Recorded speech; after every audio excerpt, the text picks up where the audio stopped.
మా 3 hours kitty పార్టీలో first 1 hour నిన్న చూపించాను కదా! నెక్స్ట్ 1 అవర్ ఈరోజు ఏం చేశామనేది చూపిస్తాను.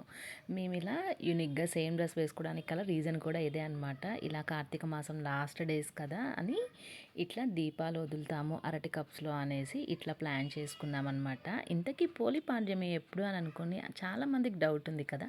థర్స్‌డేనా, ఫ్రైడేనా అని. అదైతే నో డౌట్ అది ఫ్రైడేనే చేయాల్సింది. సో, మేము దగ్గరగా ఉంది అనేసి ఇట్లా ప్లాన్ చేశామనమాట. నెక్స్ట్ 1 అవర్ ఏం చేశాము అంటే రీల్స్. ఆ రీల్స్ అనేది నెక్స్ట్ కమింగ్ షార్ట్‌లో పోస్ట్ చేస్తాను. Until then stay tune to my channel. Karthika మాసాన వేవేల దీపాల వెలుగంత శివలి